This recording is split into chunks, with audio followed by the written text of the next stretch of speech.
They say the desert remembers, not the footsteps of every man, but the blood of the damned, the whispers of the lost, the last cry of those who rode too far beneath the sun.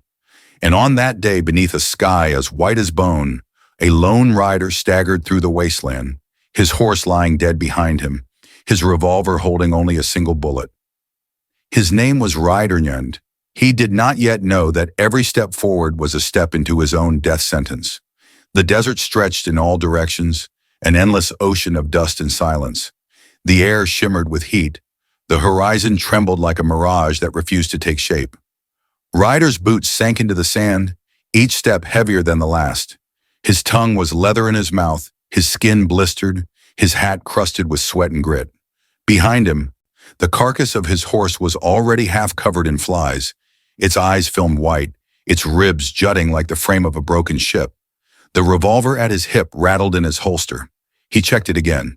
6 chambers, 5 empty, 1 live round.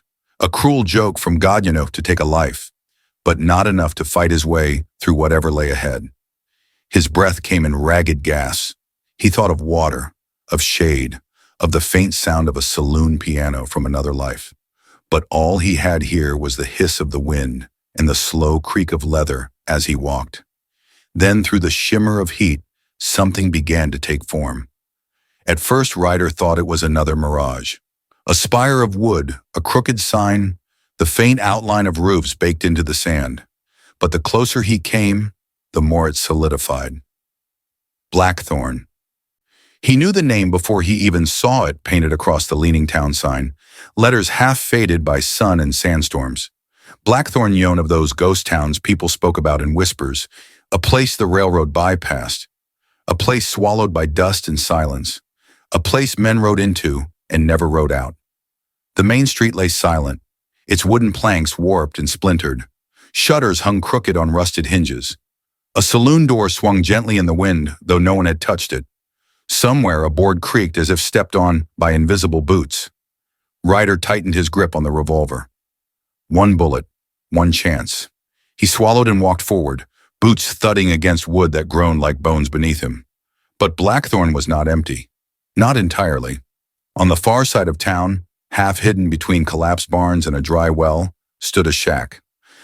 The wood was warped and scarred with fire, its windows boarded shut, its roof sagging like a man with a broken back. Something about it drew Ryder closer. The smell of old smoke, of leather, of blood. He pushed open the door. The hinges screamed.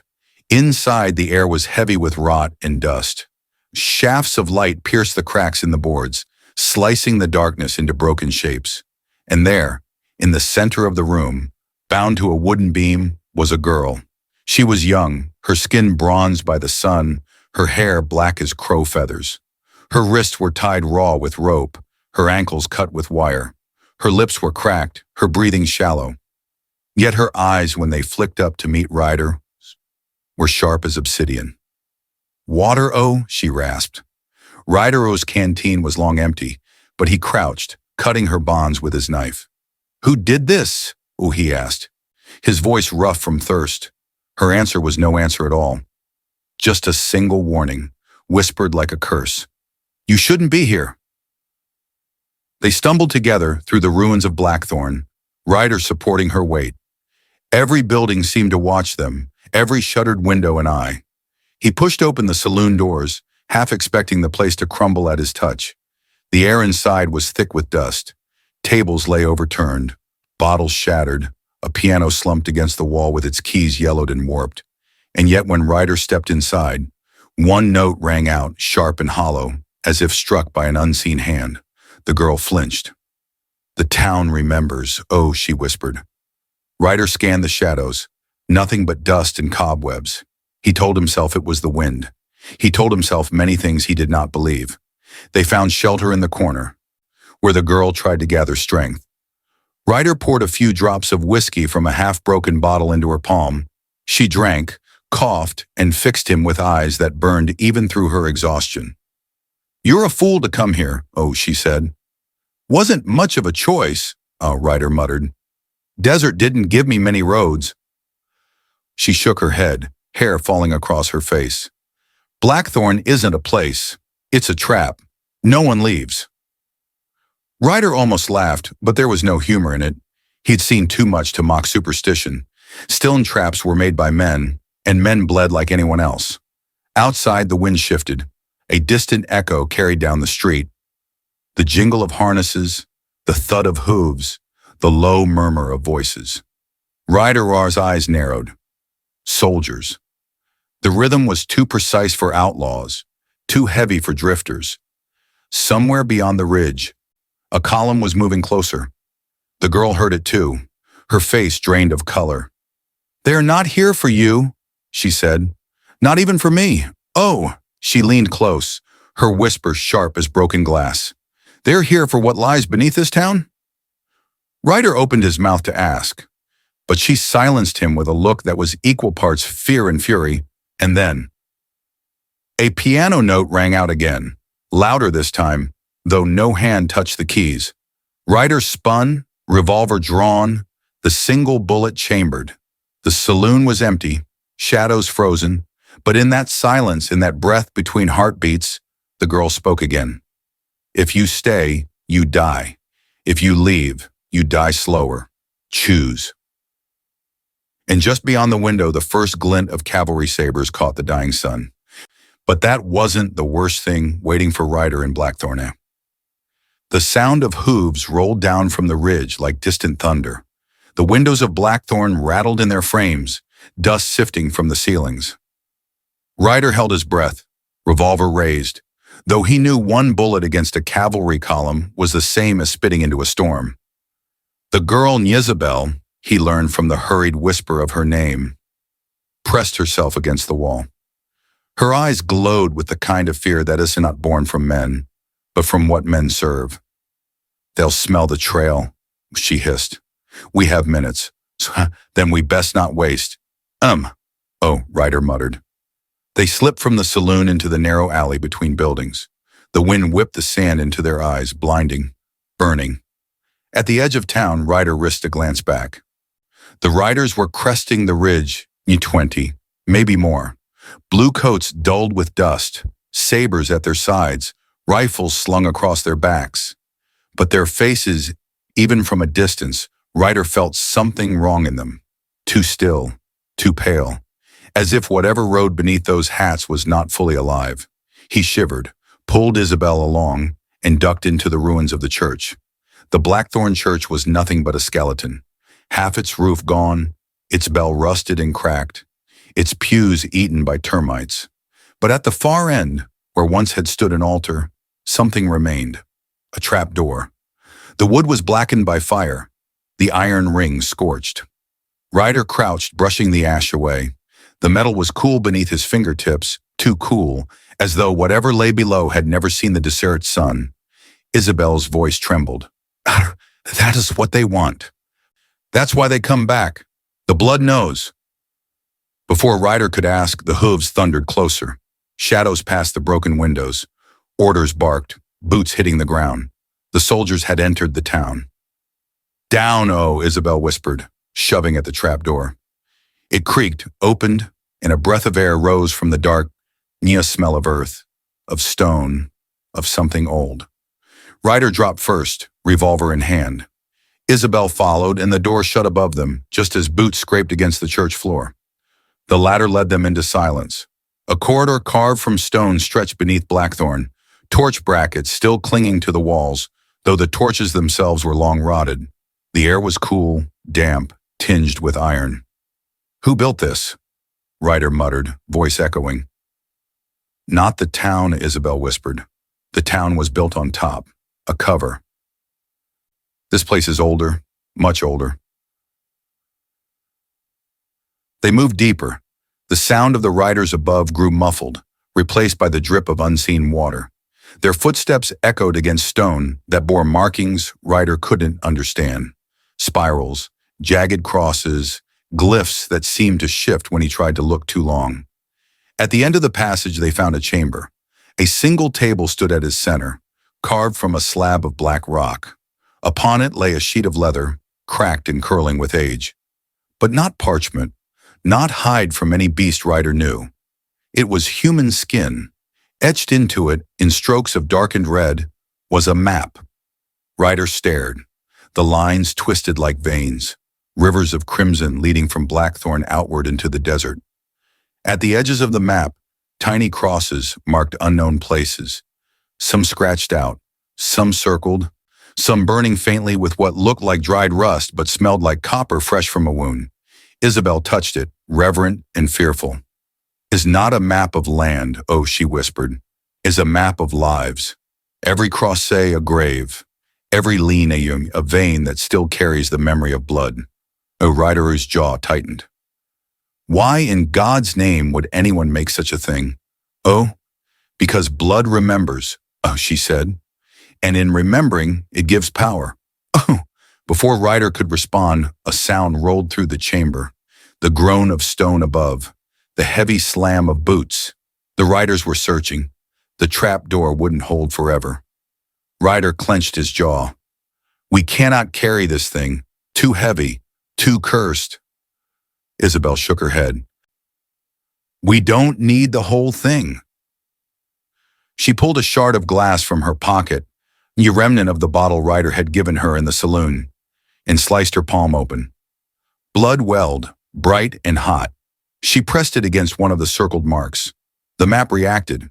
The veins flared crimson, glowing faintly like fire caught beneath skin. The chamber trembled. Euphemia Ryder grabbed her wrist, but it was too late. The map had awakened. The walls shook. Dust rained from the ceiling. The glyphs along the stone blazed faintly, like embers stirring back to life. Somewhere in the distance, a low rumble echoed a sound that did not belong to men or wind. Isabel staggered, clutching her bleeding hand. Her eyes glowed faintly now, pupils widening into pools of darkness. "They're bound to it, oh," she whispered, voice not fully her own. "The soldiers, the town, all of them. They're not alive. They're threads of blood woven into its memory." Above, the trapdoor slammed open.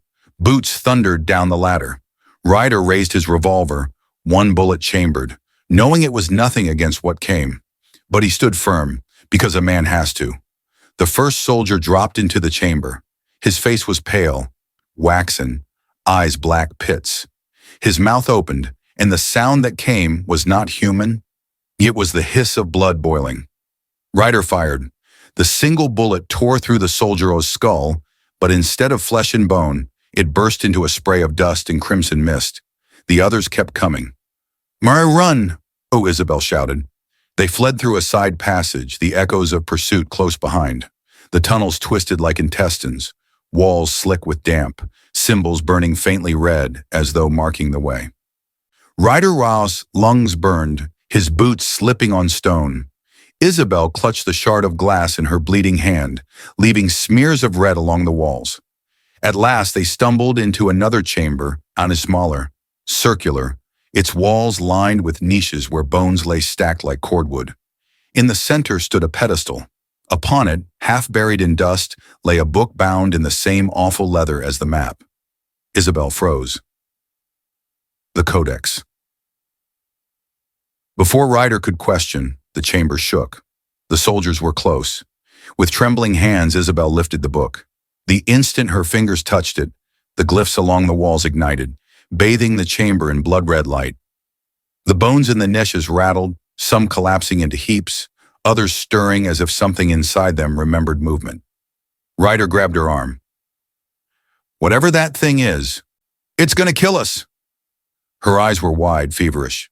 "No, this is the only way to kill them." The first soldier burst through the archway, face blank, saber raised. More shadows loomed behind him. Ryder raised his empty gun. Isabel opened the book.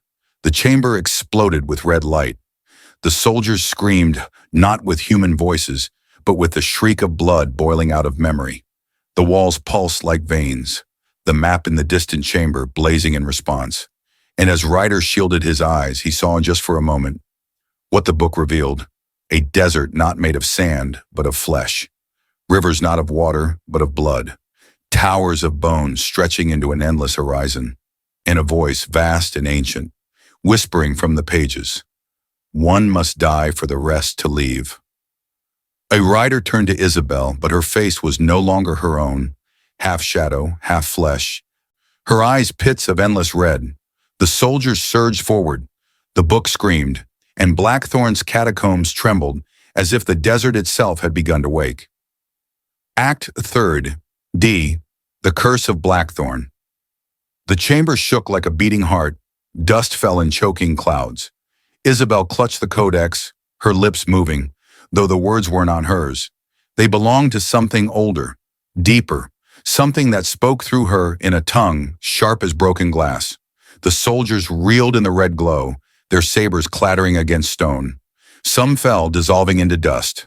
Others staggered but held their ground, faces blank, eyes burning with unnatural hunger. Ryder lunged forward, wrenching at the book. Drop it, girl, before it eats you alive."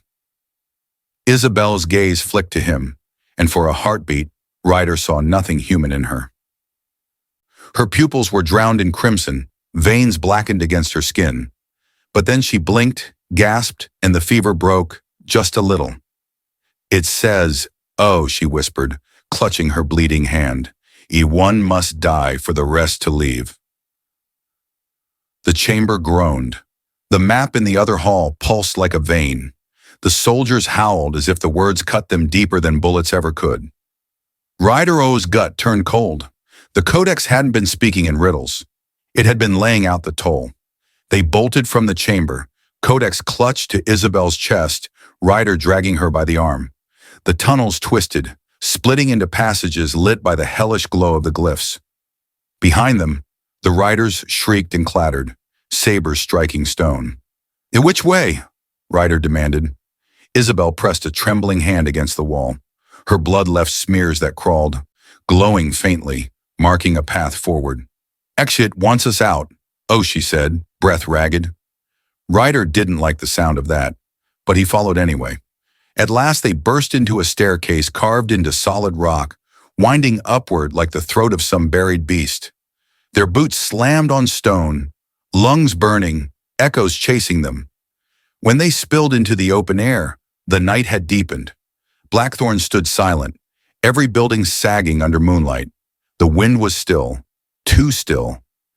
Then the bell tower rang, once, twice, the sound hollow, wrong, and with each strike, the town awoke. From the saloon, shadows stumbled, men and women, but not alive. Their eyes were voids, their skin pale, mouths moving as if chewing prayers that never ended. From the sheriff's office came the clink of spurs, the rattle of handcuffs dragging empty wrists. Even the children Camtini figures, with cracked dolls dangling, their laughter shrill as glass breaking. Blackthorn had not been abandoned. Blackthorn had been buried alive. Ryder lifted his revolver, useless though it was. His finger twitched on the trigger anyway. "Hell, oh," he muttered. "We just kicked the devil's hive." Isabel clutched the codex to her chest. They are bound to it, all of them. If the blood remembers, they can't forget. The townsfolk began to close in, circling like vultures. The codex trembled in Isabel's arms, pages fluttering though there was no wind. She stared at the words burning across its skin-like surface. Her voice cracked as she read aloud. "From the flesh a price is taken, from the blood a path is made. One must die, and through that death, the rest are unmade." Her knees buckled. Ryder caught her before she fell. "They're saying a sacrifice." "Oh," he said. She nodded, trembling. "If one gives blood fully, if one dies, then the curse breaks. The town dissolves. The riders fade, but only one." Ryder's eyes darkened. "And I suppose you reckon that one's you?" Isabel didn't answer, but her silence said enough.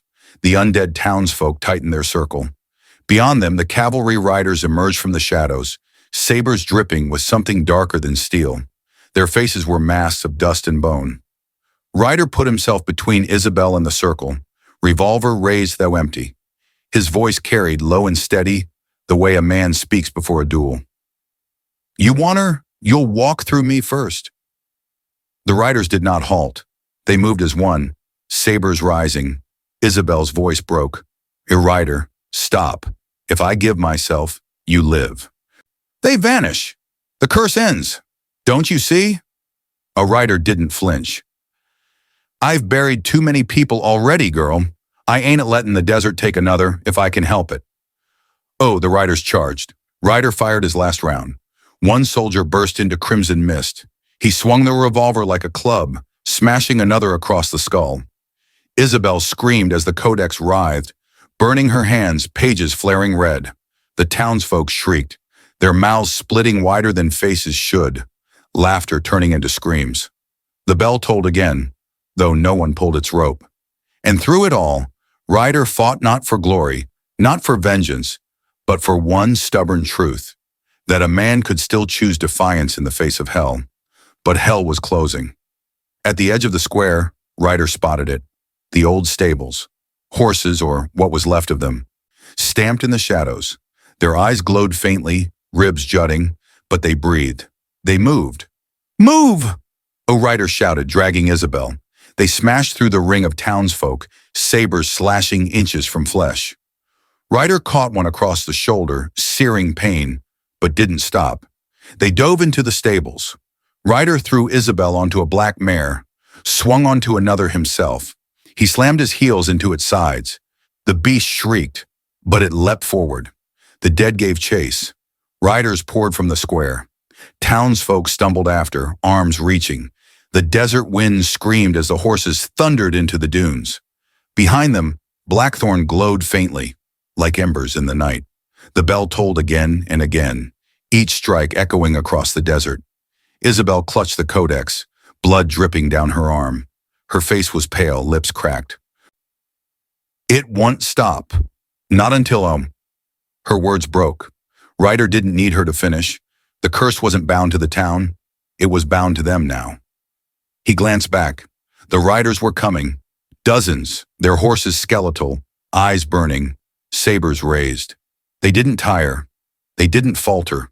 And Ryder knew then, this wouldn't end with running. The codex flared in Isabel's hands. Her voice, not her own, whispered, "Awkward, one must die for the rest to leave." Her gaze turned to Ryder. Tears cut through the dust on her cheeks. "Maybe it's not me.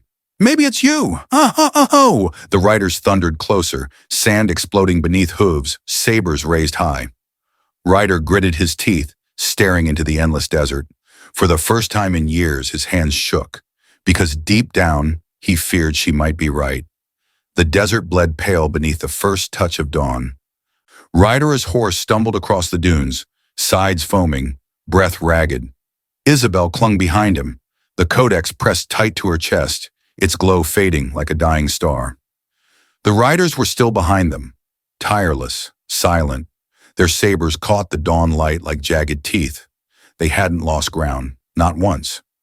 Ryder O's shoulder burned from the slash he'd taken. Every heartbeat was a hammer.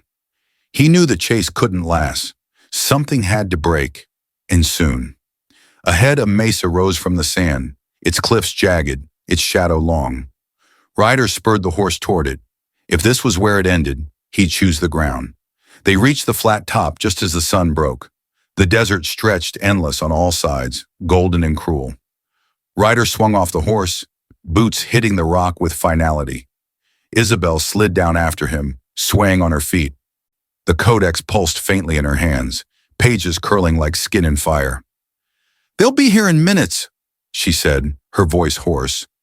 Ryder checked his revolver. One bullet, just one. The cylinder clicked like a clock winding down. He smiled grimly. "Funny thing about bullets, sometimes one's all you need." The riders thundered up the slope, a tide of dust and bone. Their commander rode at the front, saber gleaming. His face came clear in the rising sun, and Ryder froze.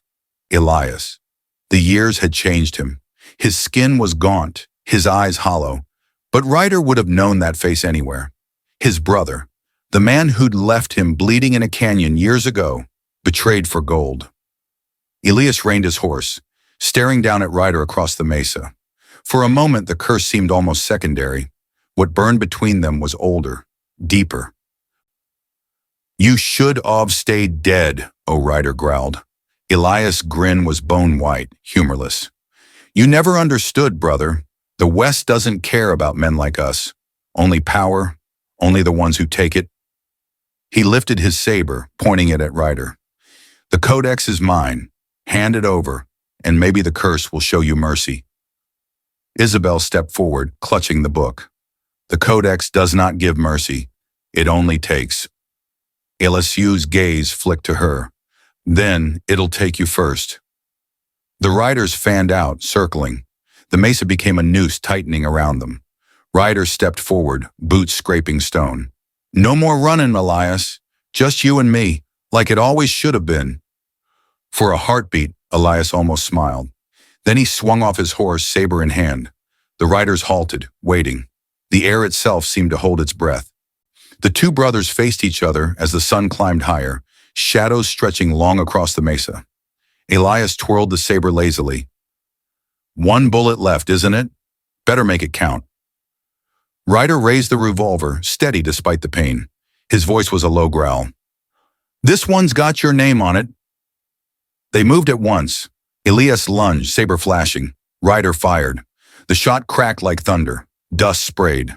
Elias staggered, but he didn't fall. The saber cut across Ryder's side, hot pain tearing through him. He hit his knees, revolver clattering away. Elias grinned through blood, clutching his side. Did you think it'd be that easy, brother? The curse doesn't let go. The riders howled, their voices merging with the wind. The codex blazed in Isabel's hands, brighter than ever. Pages tore free, spinning into the air like burning leaves. Isabella's eyes widened as the truth seared through her. She dropped to her knees beside Ryder. Narradio is you. The codex was never asking for me. Idios always been you. Ryder coughed, blood staining his lips. He looked at her, then at Elias, who staggered closer, saber dragging. He laughed, bitter and soft. Out of figures. All this running, all this fighting, just to end where it was always going to end. Isabel shook her head, tears streaking her face. No! There has to be another way! Ryder reached up, brushing her cheek with a bloodied hand. There ain't not, but that's all right. Maybe it was always supposed to be me. Oh. He forced himself to his feet, swaying. The riders closed in, their commander, Nia's brother, raising the saber for the final blow.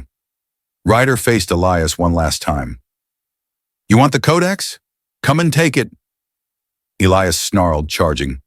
But Ryder didn't lift his gun. He lifted his arms wide like a man embracing the storm. The codex burst open in Isabel's hands, light screaming into the sky. Elias' blade pierced Ryder's chest, and at the same instant the book unleashed its fury. The mesa shook. The riders shrieked as their bodies unraveled, turning to ash in the wind. Elias screamed too, trapped between curse and blood, his form shredding in fire. And Ryder burned brightest of all, his body dissolving into the light. Silence fell. The riders were gone. The curse was broken. The codex lay in ashes, scattered across the mesa. Isabel knelt in the dust, sobbing. Only Ryder's hat remained, caught in the wind, rolling to the edge of the cliff. She picked it up, pressing it to her chest. The sunrise painted the desert gold, endless and empty.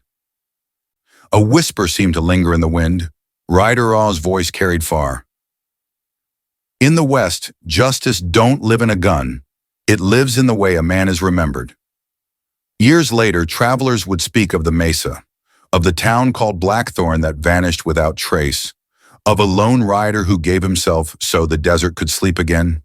Some called him a hero, others a fool chasing redemption. But all agreed on one thing. When the dawn breaks over the mesa and the wind carries the sound of hooves, Ryder rides still. And so the legend ends, or perhaps it only begins. What do you think, stranger?